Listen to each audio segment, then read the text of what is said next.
আল্লাহ রাব্বুল আলামিনকে বলেছিলেন, মাবুদ আমাকে তুমি একটা বাক্য শিক্ষা দাও, আমাকে তুমি একটা কালিমা শিক্ষা দাও, যেই বাক্যটা, যেই কালিমাটা পৃথিবীর কোন মানুষ জানে না, আঙ্গমন যাতে হয়। আল্লাহ তাআলা জানাইয়া দিল, হে নবী মুসা তুমি বেশি বেশি করে পড়ো লা ইলাহা ইল্লাল্লাহ। মুসা নবী ডাক দিয়া বলেন, মাবুদ ও মাবুদ গো, তুমি যেই কালিমা শিক্ষা দিলা, তুমি যেই বাক্যটা শিক্ষা দিলা, এই কালিমাটা, এই বাক্যটা পৃথিবীর এমন কোন মানুষ নাই যে এই কালিমাটা জানে না। কথা বলেন, জানে না? জানে না। পৃথিবীর প্রত্যেকটা জাত উপজাত এই কালিমা জানে। জোরে বলেন ঠিক কি নয়? আমার বন্ধুগণ, আল্লাহ তাআলা জানাইয়া দিলেন, হে নবী মুসা কালিমা তো সকলেই জানে, কিন্তু একটা কথা ভালো করে মনে রেখো, এই কালিমার কত দাম, কত দাম তা তো তুমি জানো না। মুসা নবী ডাক দিয়া বললেন, আল্লাহ এই কালিমার কত দাম তুমি অল্প জানাইয়া দাও। আল্লাহ তাআলা জানাইয়া দিল, পৃথিবীর জমিনের মধ্যে তুমি যত যাহা কিছু দেখতেছো, সমস্ত কিছু যদি একটা পাল্লার মধ্যে যদি তুমি রেখে দাও, আর এই কালিমাটা যদি একটা কাগজের টুকরার মধ্যে লেখো, ওই কাগজের টুকরাটা যদি তুমি অপর পাল্লার মধ্যে রেখে দাও, তুমি দেখবা কাগজে লেখা কালিমার টুকরার ওজনটা বৃদ্ধি হয়ে গেছে। মহান আল্লাহ তাআলা পবিত্র কোরআন শরীফের মধ্যে বলেন, ইয়া আইয়ুহাল্লাযীনা আমানুত্তাকুল্লাহ। আল্লাহ বলেন, হে বিশ্বাসী বান্দাগণ, ঈমানদার যারা, ঈমানদারদেরকে লক্ষ্য করে আল্লাহ ডাক দিয়া বলেন, ইত্তাকুল্লাহ, আমি আল্লাহকে ভয় করো। সুবহানাল্লাহ বলেন। কাকে ভয় করো? আরো জোরে বলুন, আরো জোরে বলেন। বলছেন কে? আল্লাহ নিজেই বলছেন, আমি আল্লাহকে ভয় করো। বিশ্লেষণ যদি করি, অনেক লম্বা সংক্ষেপ করে দিলাম। হাক্কা তুকাতিহি, আল্লাহ জানাইয়া দিলেন, শুধু ভয় করলে হবে না। আপনি যে মুখের দ্বারাই বললেন আমরা ভয় করি, এই মুখের দ্বারাই বললে হবে না। আল্লাহ জানাইয়া দিলেন, হাক্কা তুকাতিহি, ভয় করার মতো করিয়া ভয় করো। সুবহানাল্লাহ বলেন। তারপরে আল্লাহ বলছেন, ওয়ালা তামুতুন্না, তোমরা মৃত্যুবরণ করিও না, তোমরা মরিও না, তোমরা ইন্তেকাল হইও না। কেন? ইল্লা ওয়া আনতুম মুসলিমুন, যতক্ষণ পর্যন্ত প্রকৃত মুমিন হইতে না পারো, ততক্ষণ পর্যন্ত মৃত্যুবরণ করিও না।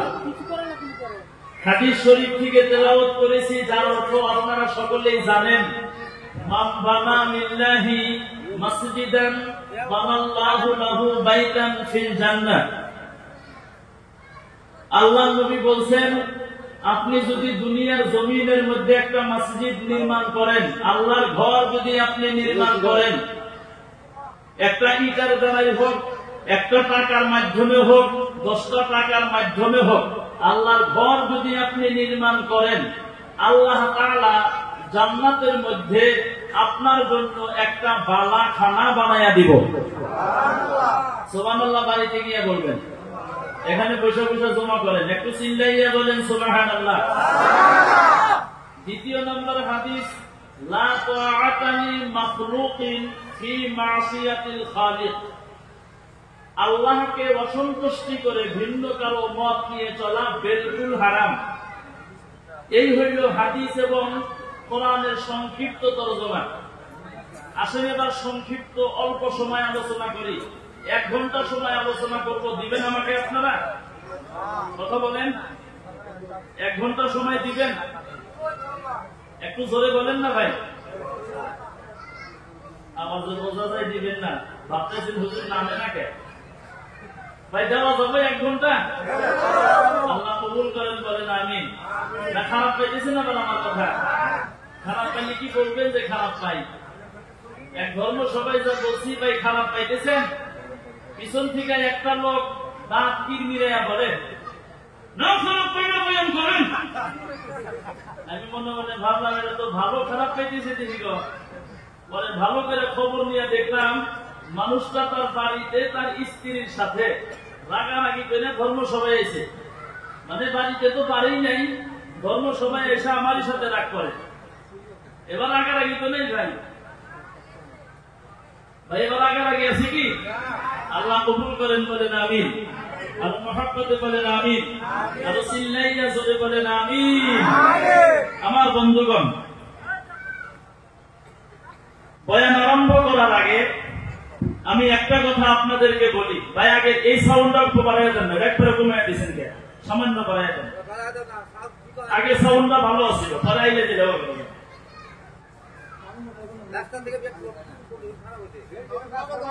অসুবিধা মানে কানে ধরে যাইতে করছে,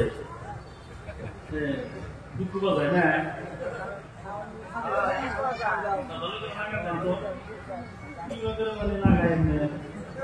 এত জীবনে এটা কোনে কাটাইছে কথা দিয়ে। আল্লাহ কবুল করেন, বলেন আমিন। আমার বন্ধুগণ, বয়ান আরম্ভ করার আগে একটা কথা বলি। যেহেতু মসজিদের উন্নতি কল্পে ধর্মসভা, মাহফিল মসজিদের একটা মূল উদ্দেশ্য, ঠিক না? মাহফিল মসজিদের একটা মূল উদ্দেশ্য। আমরা যারা ধর্মসভায় এসেছি, কোরআন এবং হাদিসের কথা শোনার জন্য যারা এসেছি, যারা বসেছি, আমার একটা কথার জবাব দিবেন, আমাদের উপরে মুসিবত আসুক এইটা আমরা কেউ চাই? কথা বলেন, চাই না। আমরা আর্থিকভাবে গরিব হয়ে যাই, দরিদ্র হয়ে যাই, এইটাও আমরা কেউ চাই? চাই না। আমাদের উপরে মুসিবত আসুক এটাও চাই না, আমরা গরিব হয়ে যাই এটাও আমরা চাই না।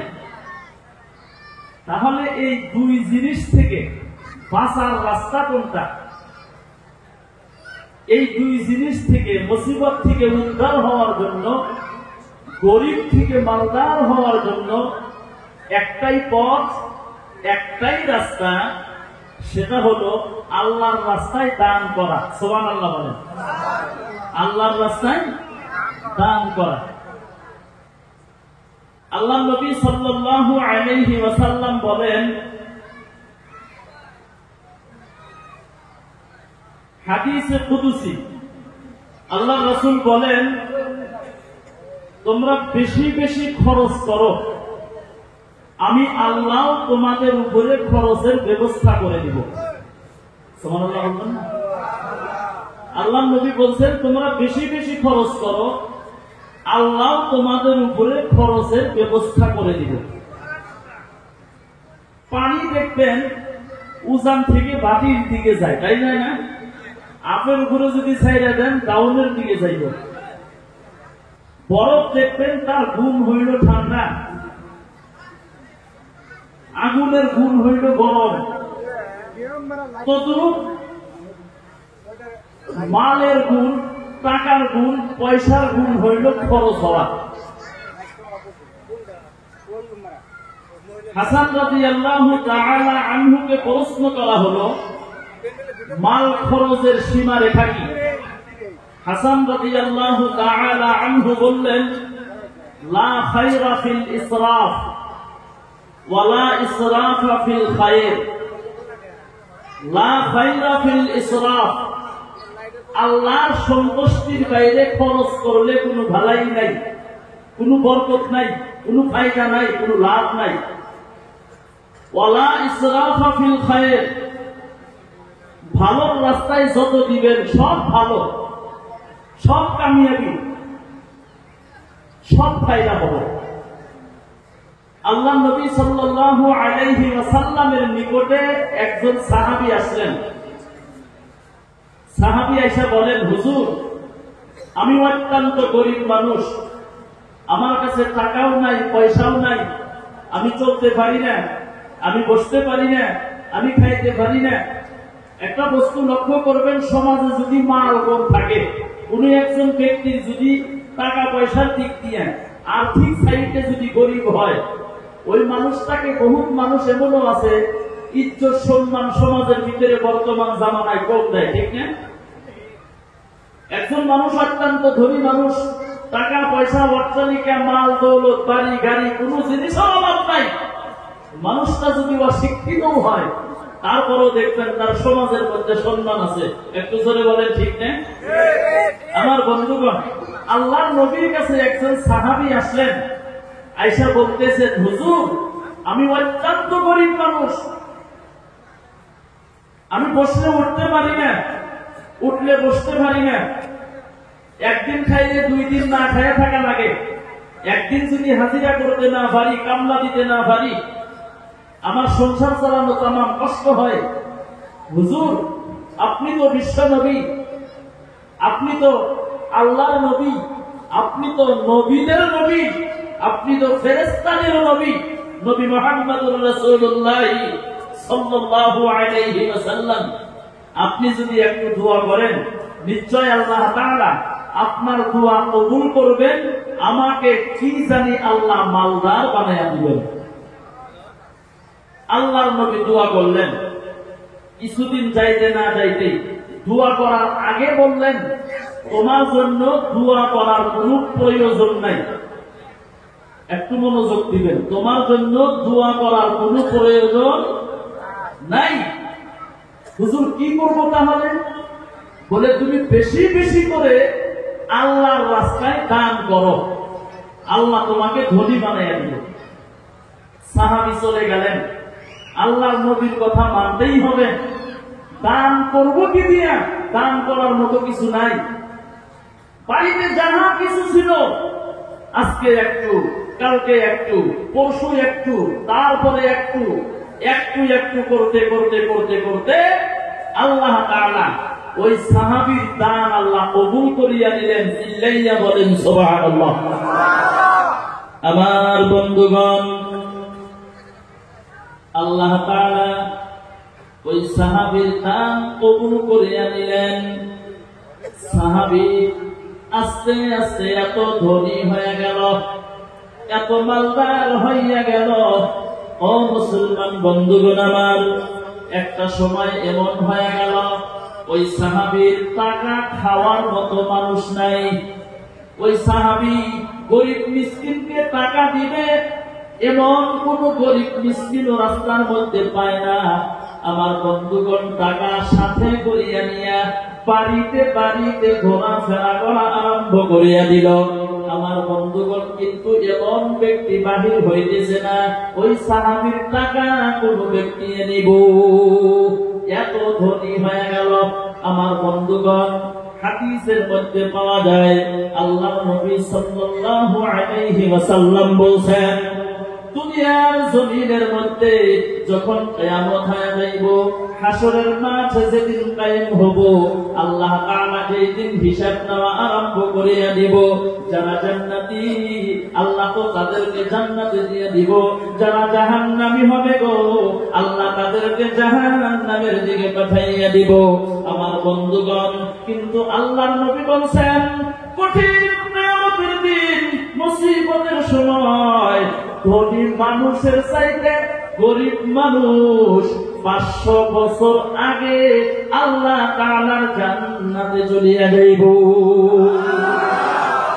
আর আসতে বলেন সুবহানাল্লাহ। এটা সুবহানাল্লাহ একটু জোরে বলা যাবে না ভাই? সুবহানাল্লাহ, সুবহানাল্লাহ জোরে বললেন কোনো ক্ষতি হয়েছে গো? লাভ না লোকসান? একটু জোরে বলেন, লাভ না লোকসান? ও মুসলমান বন্ধুগণ, এখানে একটা কথা বলে যাই। আল্লাহর নবী বলছেন, সুবহানাল্লাহি তামলাউর রিজা, যে যত বেশি সুবহানাল্লাহ বলবে কঠিন কিয়ামতের দিন তার নেকির পাল্লা তত বেশি ভারী করিয়া দেওয়া হবে। আল্লাহর নবী আরো বলেন, সুবহানাল্লাহি মা বাইনাস সামাই ওয়াল ওয়াল আরদ। বিশ্বনবী সাল্লাল্লাহু আলাইহি ওয়াসাল্লাম ঘোষণা দিয়ে দিল, এই পৃথিবীর জমিনের মধ্যে যদি কেউ একবার সুবহানাল্লাহ বলে, আসমান থেকে নিয়ে জমিন পর্যন্ত, জমিন থেকে নিয়ে আসমান পর্যন্ত যতটুকু খালি জায়গা আছে গো, আল্লাহ তাআলা ওই ব্যক্তির নামায় আমলের মধ্যে নেকি লিখিয়া ভরপুর করিয়া দিব। আমার বন্ধুগণ, তাও হয় নাই সুবহানাল্লাহ। আর একটা সর্বশেষ বলি, অনেক হাদিস আছে। আল্লাহর নবী বলেন, সুবহানাল্লাহি ওয়া বিহামদিহি সুবহানাল্লাহিল আযীম। এই কালিমাটা আপনারা জানেন কি জানেন না? জোরে বলেন। এটা কথা বলেন, জানেন না নাই? ছোটবেলায় মক্তবে শিক্ষা দেওয়া হয়েছিল। হুজুর যারা ছিলেন, আমাদের মক্তবের ওস্তাদ যারা ছিল, শিক্ষা গুরু যারা ছিল, তারা আমাদেরকে শিক্ষা দিয়েছে দুইটি কালিমা, জবানে হালকা মিজানে ভারী। এক নম্বরে হলো সুবহানাল্লাহি ওয়া বিহামদিহি, দুই নম্বরে হলো সুবহানাল্লাহিল আযীম। মনে আছে না নাই? জোরে বলেন। এ বন্ধুগণ আমার, আল্লাহর নবী জানাইয়া দিল, পৃথিবীর জমিনের মধ্যে যদি এই কালিমাটাকে একবার উচ্চারণ করে, আল্লাহ তাআলার কুদরতি হাতের দ্বারা ওই ব্যক্তির জান্নাতের মধ্যে একটা খেজুর গাছ লাগাইয়া দেয়। বন্ধুগণ আমার, শুধু তাই না, কিয়ামত যখন হয়ে যাইব, হাসরের মাঠ যেদিন কায়েম হবে, আল্লাহ রাব্বুল আলামিন যেই দিন আমার আপনার হিসাব নামা আরম্ভ করিয়া দিব, আমার বন্ধুগণ যারা জান্নাতি, আল্লাহ তাদেরকে জান্নাতের মধ্যে পাঠাইয়া দিবেন বন্ধু। আর যারা জাহান্নামী হবে গো, আল্লাহ তাদেরকে জাহান্নামের দিকে পাঠাইয়া দিব। আমার বন্ধুগণ, এবার যারা জান্নাতি, কিছু সংখ্যক জান্নাতীরা দেখবে আমিও জান্নাতি, অমুকেও জান্নাতি। আমার জান্নাতের মধ্যে লক্ষ লক্ষ খেজুর গাছ দেখে অমুকের জান্নাতের মধ্যে কেন একটা খেজুর গাছ নাই? খেজুর গাছ জান্নাতি। আল্লাহ রাব্বুল আলামিনকে ডাক দিয়া বলবেন,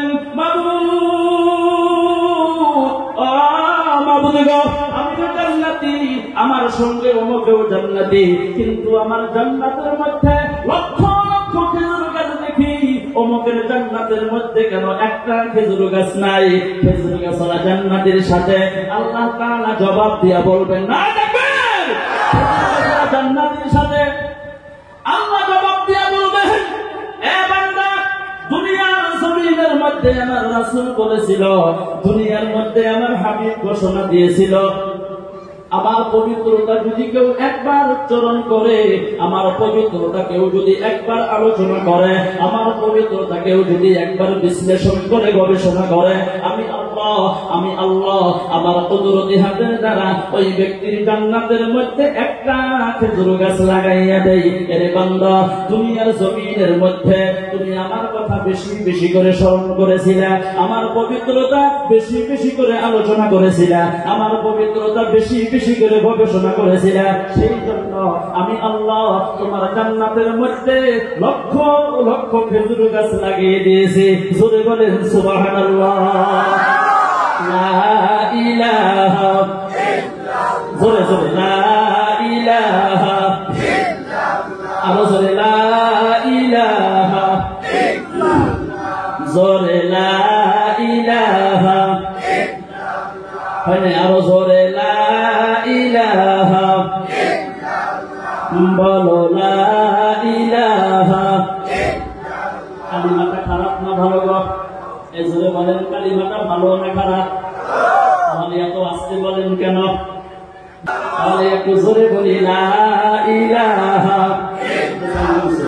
লা ইলাহা ইল্লাল্লাহ। বলো লা ইলাহা ইল্লাল্লাহ। জোরে লা ইলাহা ইল্লাল্লাহ।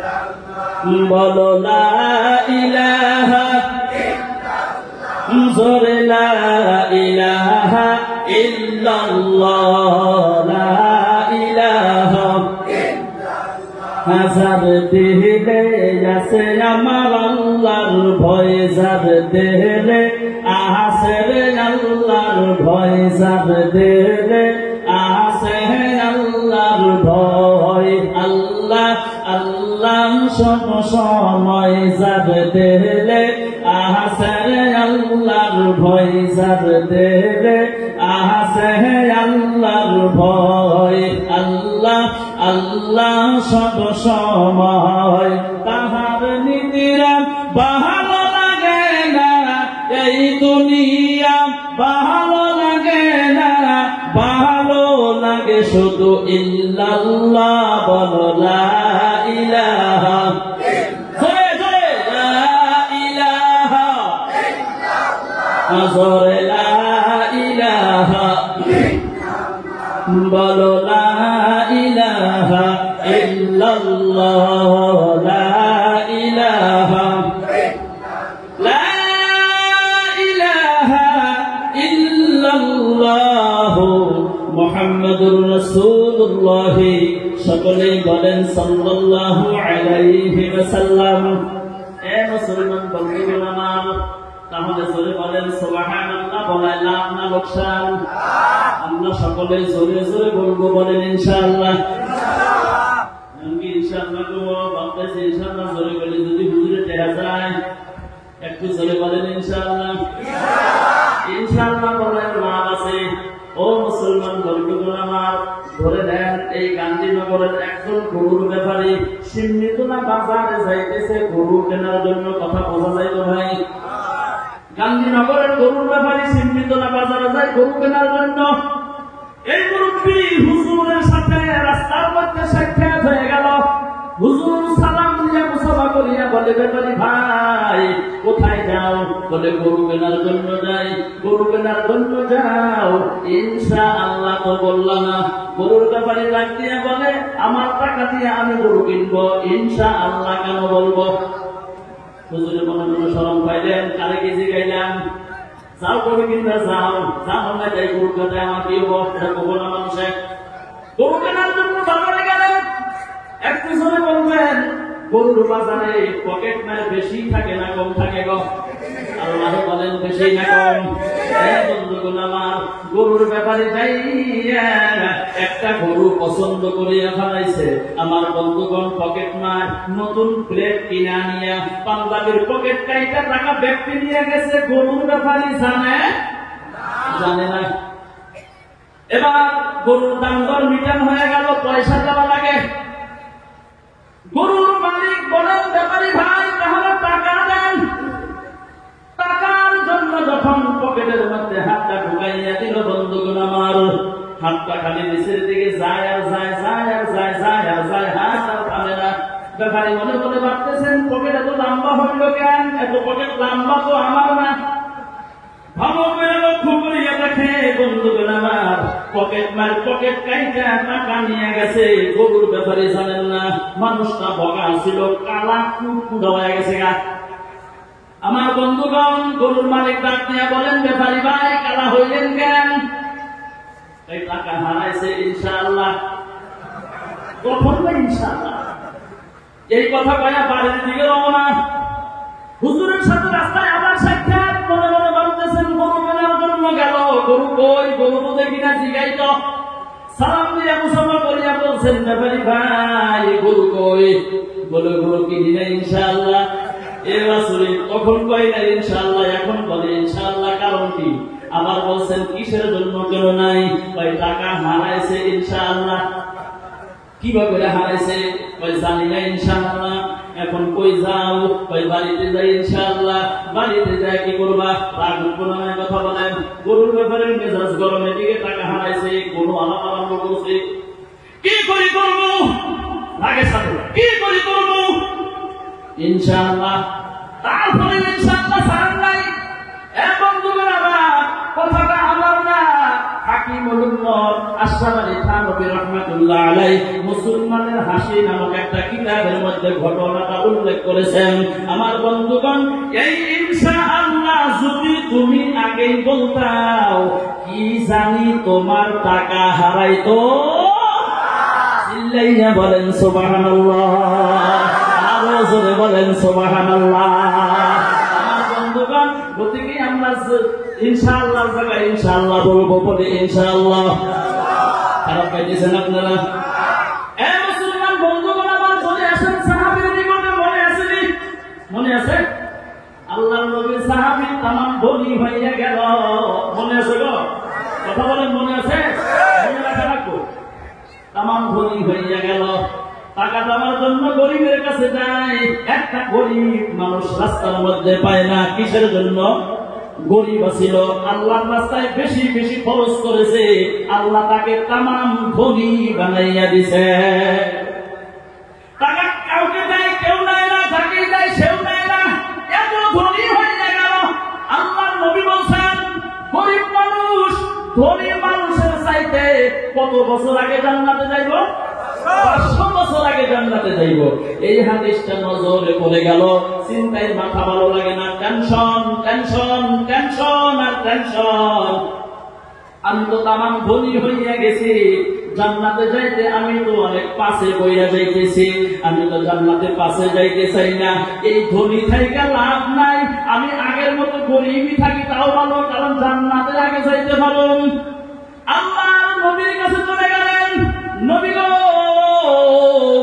আমার জন্য দোয়া করেন, আমি তো তামাম ধনী হইয়া গেছি, আমার জন্য দোয়া করেন। আমার ধনী থাকার কোনো দরকার নাই, আল্লাহ তাআলা যাতে আমাকে আগের মতো গরিব বানায়া দেয়।